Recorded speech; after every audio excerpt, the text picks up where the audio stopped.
It was a stormy night. Rain poured over the city like tears from heaven. Inside a small-town hospital, a terrified little girl hid behind her bed, her heart racing with fear. Her stepdad was coming.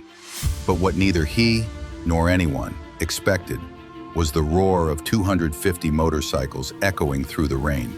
What happened next left everyone in shock. 8-year-old Lily had been brought to the hospital after an accident. At least, that's what her stepdad told the nurses.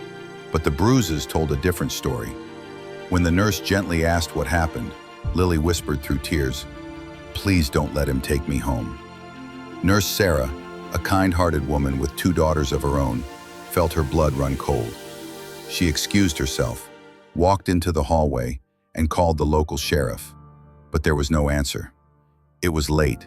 The storm had knocked out the lines.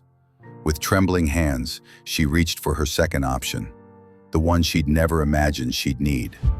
Her brother, Rex, president of the local Iron Souls biker club.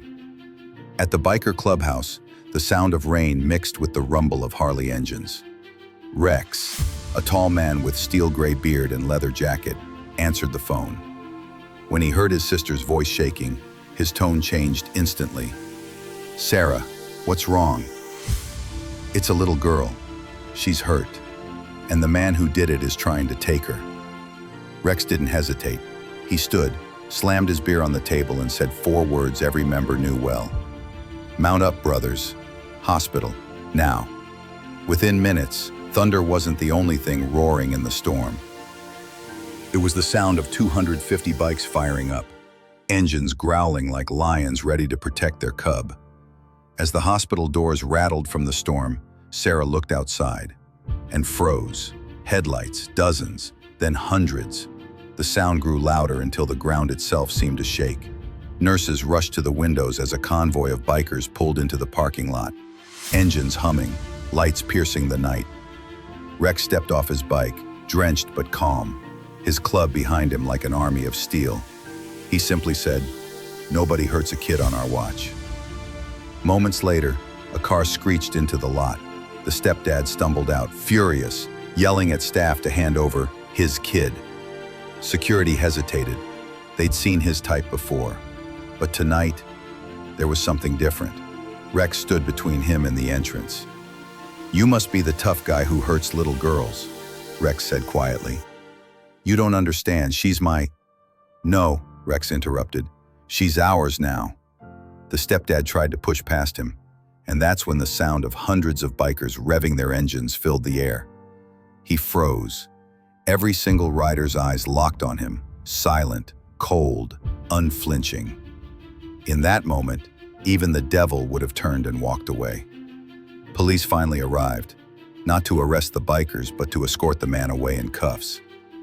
Turns out, there were already reports of abuse filed against him, and the nurse's call had given them the evidence they needed. When Lily saw him being led away, she ran into Sarah's arms, crying, "Am I safe now?" Sarah smiled through tears. "You've got 250 angels watching over you, sweetheart." Rex stood nearby, his face softening as he handed Lily a small leather patch, the Iron Souls emblem. "You keep this," he said. "You're family now." Morning came. The rain stopped, leaving golden light on the hospital parking lot. The bikers stood in formation, engines off, helmets held to their hearts. As Lily was discharged into foster care, she turned back to see Rex and the others waiting. "Will I ever see you again?" she asked. Rex knelt beside her. "Every time you hear a bike roar, you'll know we're watching." The bikers fired up their engines one by one, a symphony of thunder rolling through the valley as Lily smiled for the first time in years. Sometimes heroes don't wear uniforms or badges. Sometimes they wear leather, ride steel, and show the world that brotherhood means protecting the innocent. If this story touched your heart, hit like, comment respect to honor real bikers, and subscribe to Ride Legends, where every story reminds us that not all angels have wings.